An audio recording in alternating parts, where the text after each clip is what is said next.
Make sure we good. Mike's good.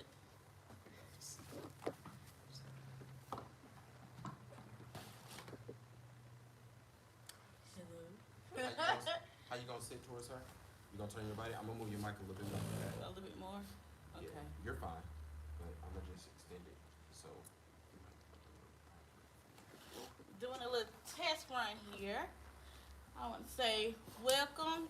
This is season 2, episode 7. Title of today is Third Party Situations with my girl Galetta, Dallice. Yay! What's happening? As you can see, we got a new home, so we're very, very excited to get into what all we're gonna get into today. So I'm gonna turn it over to you a little bit. You go ahead and introduce yourself and tell our audience what you got going on, where you from, all that. See what it's do.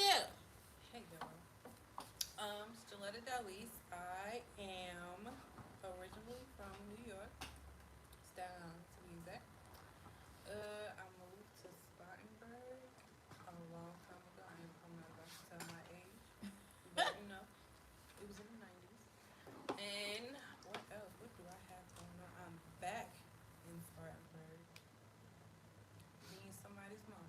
4 kids to be exact. 4 chaps. 4. 4.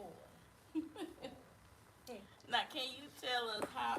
I mean, you say you back with 4 kids, 4 children, beautiful babies. Mm-hmm. So, what? I know we just celebrated Mother's Day last week.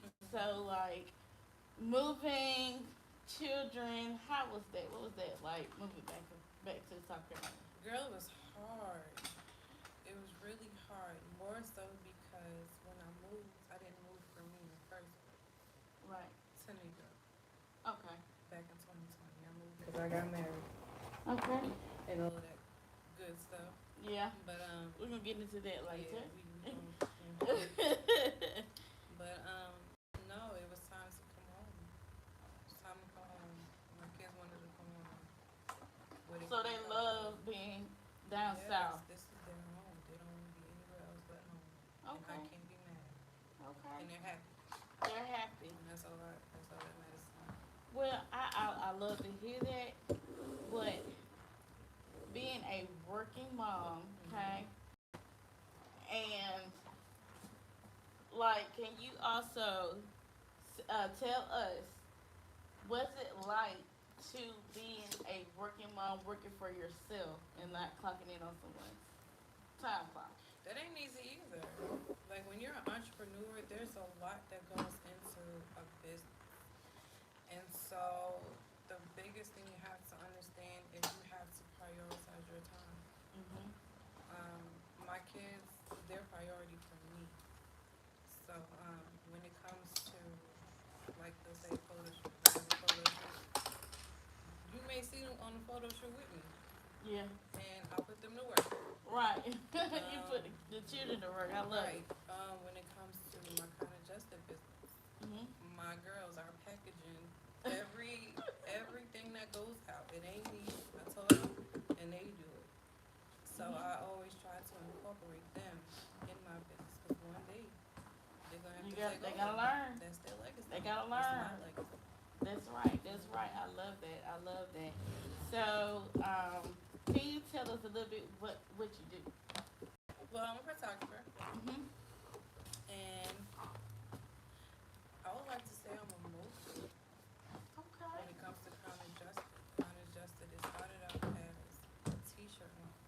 Okay. I just had an idea. I want to say 2014 I had the idea. And it didn't manifest itself until 2018. Okay. And then it didn't become something that really caught people's attention until 2020. So, what is your t-shirt line? Is it like for just children, adults, women, men? Straight women. All for women. So, what is your line? Crown Adjusted, my crown may shift, but it will never fall. And all it is, I like it's empowering. It's inspiring women to just get up and go. No matter what you have going on, you gotta get up. That's right. Don't stay down. That's right.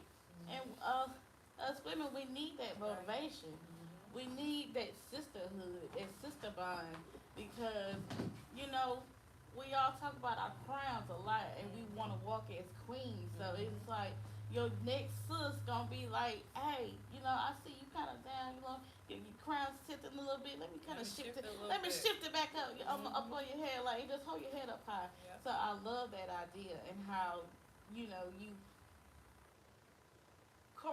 chorused your passion for women because women we go through a lot. Right. And like I said, our topic today is third party situation. Mhm. So it's just like when you know your friend girl, home girl, whatever is going through something, it's like when you be around that person so long, you just automatically just know. Right. Like what's going on with my friend, like you haven't been responding or you can see in whatever they post on Facebook or Instagram, like it's something that's not right. So Right. let me check in with my good sis. Mhm. So how do you advocate on reaching out to other Oh, women? just let y'all know I'm ready. Okay. So, y'all are deep in conversation. I just We want are. Yeah. Hold on. Let me just click this, and this is where the video gonna start. Okay. Okay. Give me 10 seconds of silence, just because I need to make sure y'all have a little rate later. Okay. Okay.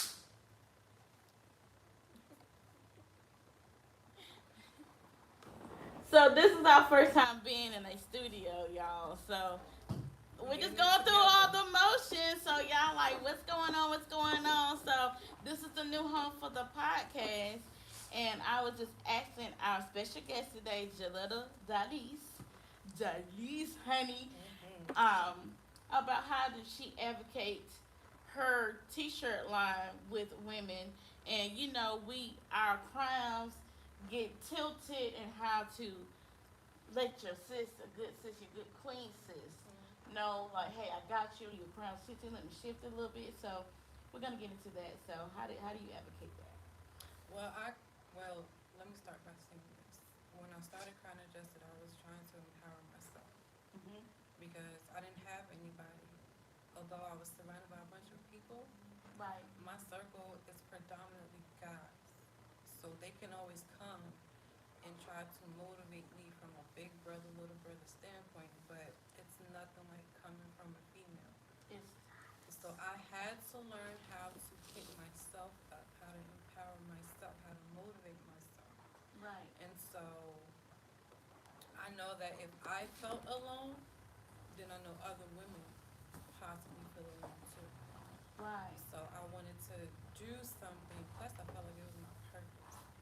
I was purpose to Come on. inspire women. Come on. So I had to go through everything that I went through because I'm gonna help another sister go through what she's going through. And yeah, That's pretty much okay. So I want to get deep in talking about our women because um, even though it's been years ago, but I've been in I ain't gonna say I've been in a lot of fucked up relationships, mm-hmm. and You by yourself. and I can talk about it now. I don't feel embarrassed by being abused physically, mentally, Mm-hmm. emotionally, Mm-hmm. and it really just put me in a discouraging mood, and I wasn't who I never thought I would be Right. because I ain't gonna say I never You never thought it'd be experienced that free. in a relationship because I seen a lot growing up. Mm-hmm. So let's take it to childhood. So what was your childhood like? Well, I was raised by my mom. She was a single mother, but my daddy was always there. I'm a daddy girl, Right. always there. But I did grow up in a household where my mom was married. Um, I was molested by her first husband. Mm-hmm. She didn't find out until I became a parent. That's when I told her. Um, but my mom, I witnessed her operate from a place of hurt. But I also didn't realize that until I started operating from a place of hurt. Mm-hmm. She made it her priority to make me her priority. Right. And definitely held it down. She, what I say, she laid a blueprint for me, a blueprint that I most definitely could follow, a blueprint that let me know that she was strong and she was gonna raise me to be strong because she came from someone who was strong. Um, it wasn't necessarily bad. Like I would say I was spoiled. I was the only child by birth, so she gave me everything that I could ever ask for. But like I said, she operated from a place of hurt, hurt from her childhood, which led me to understand that a lot of us as women, we're carrying problems that's not ours. We're carrying our parents' problems, who's probably carrying their parents' problems, and all of that. So overall, I would say my childhood wasn't bad, but there was trauma that was passed down that I probably shouldn't have been passed down to me. And now as an adult, I'm unlearning everything that I learned because I understand that I don't have to operate from that place of hurt like my mom did. Unfortunately, she passed away in 2020, so she wasn't able to heal from everything, but seeing her not heal made me want to heal because I can't pass that on to my girls or my sons. Right. And I want to add to, like, I haven't even spoken on being molested as a child. And we were raised, to keep your mouth closed. So, like, was it like, as you got an adult, you was more comfortable with telling your mom about what happened, or like, how did it come about? Like, well, I should have said something sooner. Um, it wasn't that I was more comfortable. I was a parent myself. I had my son, Right. and my son was showing signs that he may have been touched. Right. And so my mom, she worked for social services, and so she was, noticing things that I wouldn't have noticed. And so she brought it to me, and I said, well, I know what it feels like because that happened to me. And she was like, what do you mean? So then I literally went down the line of every person who would ever touch me the wrong way, and the only thing she could do was false before a hold me and cry. And also, maybe, I know you said, she passed out some traumas that she dealt with and the hurt, and, with our mother's generation, like, they was raised, like I said, shut your mouth, stay in Right. child's place, you know, um, or they may feel like, oh, it's just like a figment of your imagination, like you probably dreamt it or something like that, or when you know what really happened, what really went on, it's just like we need to break those generational Right. curses to not pass that hurt down to our children. So even in my adult years, and me walking in my spiritual journey, like, I've gained knowledge on how to break generational curses, and I've spoken on that in previous shows on how to. And my grandma, she even like giving me like herbs to cook my food with to break those generational curses, and very much so speaking up more. And I have other toxic traits that I have within myself that I'm trying to heal from. So, what coping mechanisms do you heal from? I know, but they, I want you to explain to the audience what coping mechanisms do you use, or like what? How can I say? Without being, so biased, because I'm not against Christianity or any religion. So I explained that I'm very much so tapped in with, spirituality, which is a lot of people are starting to get awakened. So, can you explain, like, what are your background on how to heal? Well, for me, it's a little different. mine is more of a background where a Christianity background. Right. So my go-to is to definitely pray about it. How I start my mornings every morning is I'm reading the Bible, and a lot of that is just helping me to get my mindset right. A lot of it is teaching me things about myself that I wasn't ready to face before. So I do that. I cry. People Right. act like you can't cry. It's okay to cry. It's okay to Absolutely. say I'm not okay. Absolutely. Yes. And I also do therapy. Okay. That's the thing that people in our community shy away from too. I mean, the tools are there, the resources are there, but they just, I guess, in our black community, we don't look to go to counseling because that's not us. You cry, you suck it up, suck your tears up, and you keep it moving. And that's what a lot of people has, been raised on being strong, but it's not being strong. So, like, crying is a sense of healing. Crying, excuse me, crying is cleansing as well. Mm-hmm. So it's just like you said, and I've learned it's okay to cry. Mm-hmm. Like, whether you're a man, whether you're a woman, I mean, children cry all the time, but we're like, oh, boo boo, come here. But it's just like, we have, like, in our black community, we have to teach our children it's okay to cry, it's okay to feel emotions. And, people tease other people, you know what I'm saying? Like, when people would go, I don't know, the Facebook Lives, they be crying, like, is it a real cry sometimes? Like you be, like, y'all be playing.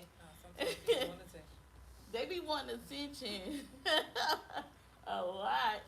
We can't see y'all comments, but hey, everybody that's tuning in, thank y'all for tuning in with us.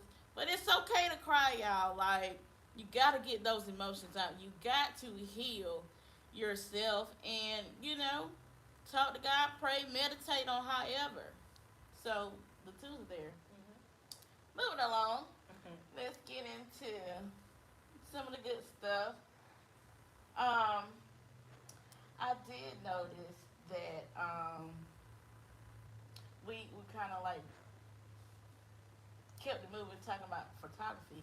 And what made you get into like photography? Was it like a course in high school, No. or extracurricular activity? Like how did your passion for taking pictures become your passion for a career change? It's how I started walking. I kid you not. It is how I started walking. I was in the living room, according to my mom, I was in the living room with her, and maybe my dad was there, and we were just looking at pictures. And I got up, and I walked across the room and grabbed a photo album and brought it back to my mom. Okay. And ever since then, like, I've just been so passionate about pictures. My nickname from one of my aunts and my dad's side was the picture girl. Really? I thought it was like because you like to be photogenic. No, See, that's me. I like to take pictures. I hate taking pictures of myself. You do? I hate it. Oh my gosh. I don't like being in front of a camera. Put me behind a camera. I'm good. What? Oh my gosh, I never do that. I'll take a quick selfie just to update social media if I'm feeling cute. But If no. you feeling real, okay. Ain't me. So does the crown of justice kind of fall under with your photography? In a sense, So I did take time off because my mom did pass away, so Right. any business I had, I shut it down. Mm-hmm. But one thing that I do want to incorporate with my photography is my theme for photography is capturing the essence of you. So I want to cater to more women because a lot of women, we have a lot of insecurities. A lot of us feel like the things that we went through causes us to no longer be beautiful. So me as a photographer, I want to put it into women like, no, you're still beautiful. Let me show you just how beautiful you are by Right. taking a picture of me. We don't have to be all made up and nothing like that, although I will get to that point where I may have some sessions just to make them feel better about themselves. But Right. eventually it's going to, coincide with each other so that women are being inspired and motivated and loving on themselves a little bit more through my artwork for them. Okay. I love that. Capture their beauty. Okay. Okay. So, just gonna get right into it. Um, marriage life. How is marriage life? Marriage is marriage is hard. It's hard. Unfortunately, my marriage didn't go as planned. I'm still working on, going our separate ways. But marriage can be amazing and beautiful when it's with the right person. Yes. Unfortunately, I didn't marry the right person. Not to say I don't love him, not to say I hate him, because I don't. Regardless of whatever we went through, I just know that the timing wasn't right and the person wasn't right. So, I won't, shy away from getting married again. I'm definitely gonna get married again to the right person, and everything is gonna Most be definitely. beautiful Yes. from here until forever. Okay. But nah, it's just So, okay, can you, if you want to explain, can you explain like from the rise of your marriage to the downfall, to where you just like this not gonna work anymore, like we're gonna call it quits, we're gonna get a divorce, like what caused the divorce? well, I'll say this: we never should have gotten married. Um, we got married the same day my mom died in her hospice room. That is trauma in itself. Um, we had just come up, like I took my ring off, my engagement ring, probably a week or two before my mom passed away. I had a birthday party a week before. We got into it at my birthday party. So I knew I wasn't supposed to marry him. I even prayed the day before. And I said, God, if this is not the person that I'm supposed to marry, my mother will not be here to see me. Only two people know I've ever prayed that prayer. Mm. And lo and behold, 5 minutes before walking into the building to get in her room and get married, before she closed her eyes, she closed her eyes. She never seen me. Mm. Never seen me. And I knew I wasn't supposed to say I do, but I wasn't strong enough in that moment to say, I can't. I'm not doing this. I needed somebody in the room to say, Galetta, we're not going to do this. Just wait. And then I would have been all right. I would have never got married. So, like, was it cheating or was it Yeah, like, her. Yeah, we don't was have it that. something like he wasn't getting a job? Nah, he always worked. Like, I can never take that away from him. He was a worker. If he didn't do anything else right, he was a worker. But, when you date people who aren't healed themselves, the saying hurt people. Oh yes. So yeah, that hurt person hurt me. And it only hurt so deeply because of the friendship we've had since we were kids. Mm. But yeah, there was, it was a couple of them. There was a couple of It women. was a couple of them. It was just like was he like out for so many like days at a time, or was it just like he had like side relationships? Oh, okay, okay. The very first one that I know of was a side relationship. And me and the girl did exchange words. She reached out to me to see who I was, and I let her know exactly So who I she was. knew that She y'all didn't married. know. Oh, she didn't know. He It's didn't just tell her. no. It was just when we were dating. Mm. She didn't know who I was. She just went through from Right. seeing text messages and felt like she had the right because in her mind she was the one. Oh man. God, like I can't stand when like a narcissistic man just like okay, just keeping it real. Like I mean, when you're married, that's a whole nother ball game. Right. Like there's no, you know what I'm saying? Like I wish men would just like I ain't gonna say all men are like that, but it's a lot of them that are like they want to have side relationships, have poly relationships. Like, I'm not with all that. I want to be, just you and me. Like, we together as long term life partners. Like, be honest about what's going on. Like, are you really ready for marriage? Or, if you want to just step out, just let me know what's up. Like, I know some people can't, take the truth, but it's just like, if this is what you want to do, if marriage is not for you, then I feel like you should let your partner know. But we gotta stop putting so much pressure on the men too, Well, yeah, because we see the red flags, we see the true. signs, Yeah, but because a lot of us tend to feel like, oh, I'm that woman that's gonna change him. Nah, you're not changing you nobody. can't change nobody. Mm-mm. Nobody. You can be the person who inspires the change, but until that person is ready to change, they're not changing. And that's where I messed up. I saw a whole lot of signs, but I was also one of those naive women that felt like, oh well, I got his kid, so I'm just make this work for our kid. Mm, Nah, cause doing that, we had another kid, mm. and it still wasn't. It wasn't working. So just by listening to everything, like, I just feel like he was not remorseful about, I won't say he wasn't remorseful. I won't say that at all. He definitely has apologized, but but how do you feel like apology is always supposed to be accepted because you know what you're doing? I mean, it comes down to forgiveness. Forgiveness is not necessarily for that person; it's for you. So they can apologize whether they mean it or not. Is how you take it. I'll forgive you. That don't mean I'm gonna forget. And my forgiveness is not for you. My forgiveness is because I don't want to carry over that within me. Because that's just gonna make me hurt, walk around miserable. Nobody wants that. But it's like, my question is like, how many times do we have to forgive someone that's cheated? Keep forgiving them.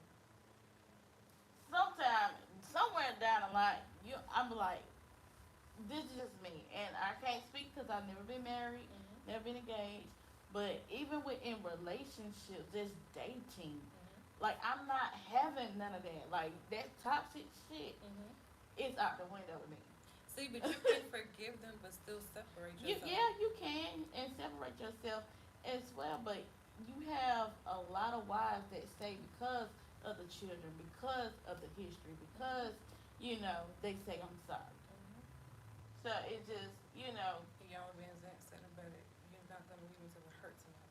to the hurts enough, and it's like I've learned my damn lesson of dating, and due to my last love interest, honey, I've learned because it's like I keep running to the same cycles in different men. Like, So what is it about you? what is it about me? I attract the same type of guys.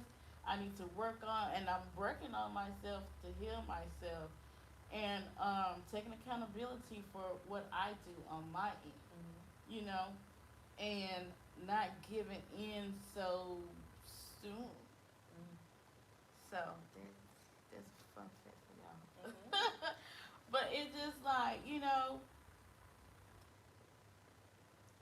whether you a man of status, public figure or not, Mm-hmm. like, if you not the type of man to want to heal yourself, and I encourage that so many times, like, as I, walk on my spiritual walk, Mm-hmm. like, yeah, it's needed. It's very much so needed because, like, I'm not gonna take nobody's nasty attitude. You're not gonna talk to me any kind of way, and you can't come from my way. Cause listen, this is what got you here, okay? Y'all love to let me just say that y'all love the BBWs, but when it comes down to admitting that you have, like, an interest in someone of a voluptuous woman, Mm-hmm. sweet and fluffy. Tell them, girl. Gotta be like, nah, like, you gotta be a bad bitch, like this bad bitch mentality. So it